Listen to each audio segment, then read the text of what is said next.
मस्साजोग हत्या प्रकरणात कालच आरोपपत्र दाखल झालं आणि आज सकाळी देशमुख कुटुंबियांनी तुरुंग प्रशासनावर आरोप केलेत। खंडणी आणि हत्या प्रकरणातील आरोपींना जेलमध्ये व्हीआयपी ट्रीटमेंट मिळत असल्याची तक्रार देशमुख कुटुंबियांनी पुन्हा केली आहे। जेलमधील काही कर्मचारी आरोपींना त्यातही वाल्मिक कराडला सहकार्य करत असल्याचा, नियमबाह्य सुविधा आणि सवलती देत असल्याचा आरोप देशमुख कुटुंबियांनी केलाय। काय आहे सगळं प्रकरण पाहूयात राजकीय शोलेचा हा स्पेशल रिपोर्ट।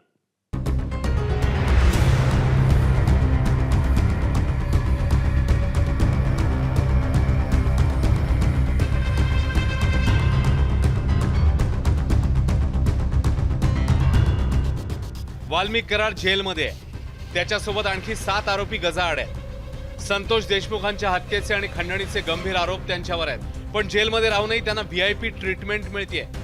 त्यांची बर्दास्त ठेवण्यात जेलमधले कर्मचारीच मदत करतायत। दुसऱ्या कोणी नव्हे तर देशमुख कुटुंबियांनीच ही तक्रार केली। माहितीच्या अधिकारात तुरुंग प्रशासनाकडे सीसीटीव्ही फुटेजची मागणी करणार असल्याचं त्यांनी सांगितलंय। एक आरोपी जेलमध्ये जातो, जेलमध्ये जाताना त्याची गेटवर झडती होत नाही, झडती न घेता त्याला जेलमध्ये जाऊ दिलं जात आहे। परत 2-2 तास त्यांना हिशीवर बोलण्यासाठी दिलं जात आहे। हे नेमकं कुणाला बोलत आहेत, हे लोक कुणाला बोलत आहेत, काय बोलत आहेत, किंवा जेलमध्ये बसून त्यांच्या केसचं बाहेरचं नियोजन लावत आहेत किंवा काय करत आहेत। त्यांना गुप्त रूममध्ये सीसीटीव्ही बंद करून त्यांची चर्चा होती, तिथं बाहेरच्या लोकांना त्यांना भीती दिल्या जात आहे। वेगवेगळे प्रकार तिथं घडत आहेत। आता ते सगळं ज्यावेळेस समोर येतील सीसीटीव्ही फुटेज सगळं तिथं शेड्यूल ड्युटीचं त्याच वेळेस कळणार आहे। म्हणजे त्यावेळेस आपण तक्रार केल्यानंतर बंद झाले का बंदच झाले नाही का अजून पण त्याच्यापेक्षा जास्त चालू आहेत हे जेल प्रशासनानं माहिती दिल्यानंतर समोर येणार आहे आणि ते आलं पाहिजे, ते कळलं पाहिजे आपल्याला। तुम्ही या अनुषंगानं कुणाशी बोललात किंवा कुठल्या जेलच्या प्रशासनाशी अथवा पोलीस प्रशासनातल्या कुठल्या अधिकाऱ्याशी याची तक्रार केली? नाही, मी तक्रार करणार आहे, परंतु ह्या गोष्टी कुठल्याही गोष्टीची चर्चा होत नाही। अगोदर तर असं म्हणत होते म्हणजे सगळ्या गोष्टीचा प्रकार हा हे नाहीच आहे ते नाहीच आहे, पण ते सगळं समोर आलं। कराडला जेलमध्ये व्हीआयपी ट्रीटमेंट। देशमुख कुटुंबियांच्या म्हणण्यानुसार जेलमध्ये कराडला कोणत्या सुविधा मिळत आहेत ते पाहूया। कराडला कारागृहात मोबाईल फोनची सुविधा मिळते।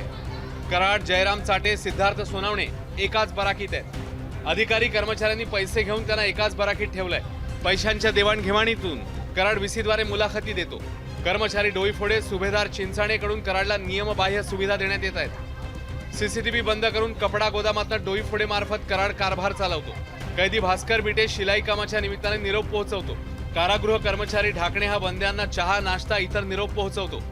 वकिलांच्या भेटीच्या नावाखाली 15 फेब्रुवारीला कराडने इतरांशी भेट घेतली। कराडला कर्मचारी डोईफोडे, ढाकणेकडून तंबाखूजन्य पदार्थांचा पुरवठा होतो। या आरोपींना त्यातही वाल्मिक कराडला बीड कारागृहात न ठेवता नियमानुसार औरंगाबाद किंवा नाशिकमध्ये हलवावं अशी मागणी कुटुंबियांनी केली आहे। या आरोपांनंतर विरोधी पक्षातल्या नेत्यांनीही सरकारवर टीका केली आहे। मंत्री धनंजय मुंडेंच्या आदेशावरूनच स्पेशल ट्रीटमेंट दिली जात असेल असा आरोप काँग्रेसने केलाय। 2 पोरं दररोज अटकेत जायची, मग 2 दिवस जेलमध्ये राहायची, मग त्यांना जेल कस्टडी झाली की त्यांना परत वाल्मिक कराडच्या बॅरेकमध्ये घेतलं जायचं। मग वाल्मिक कराडच्या आजूबाजूला 8 जण असायचे। मग वाल्मिक कराडचं आपलं मॉलिश आजारी असल्यामुळे मस्त पंचपक्वान्न जेवायला जायची, मजा आहे। अरे पण खून पण करावं तर वाल्मिकनेच आणि जगावं पण वाल्मिकनेच। आपण येडे आहोत, वाल्मिकच्या गँगमध्ये सामील होण्याचा विचार केला पाहिजे। महाराष्ट्रामध्ये जगायचं असेल तर वाल्मिकच्या गँगमध्ये सामील व्हा। काय कुठल्या चौकशीची मागणी करणार? कुठली चौकशी? कोण चौकशी करणार? कसलीच सीसीटीव्ही कोण देतं तुम्हाला? हा सोमनाथ सूर्यवंशीचा सीसीटीव्ही मागा देतो काय बघा। वाल्मिक कराड तर सध्या धनुभाऊचा सोबतीच आहे ना, ते काय लपून राहिलं आहे काय? आता मंत्र्यांचा सोबती त्याला व्हीआयपी ट्रीटमेंट नाही द्यायची तर कोणाला द्यायची? दिलीच पाहिजे त्याला। आणि धनुभाऊंचा आदेश असेल की वाल्मिकला कुठलाही त्रास होता कामा नये, त्याशिवाय त्याला व्हीआयपी ट्रीटमेंट मिळू शकत नाही, म्हणून त्यांना मंत्रिमंडळातून बाहेर काढायची मागणी जर होत असेल तर ते केली गेली पाहिजे। तोपर्यंत या आरोपींना सजा होणार नाही। वाल्मिक कराडला अशा सोयी सुविधा मिळत असल्याचा आरोप याआधी जितेंद्र आव्हाडांनी केलाय। अंजली दमानिया यांनी सुद्धा या सगळ्या प्रकारानंतर सरकारवर उपहासात्मक टीका केली आहे. त्यावर मंत्री राधाकृष्ण विखे पाटील यांनी सरकारची बाजू सावरून धरली.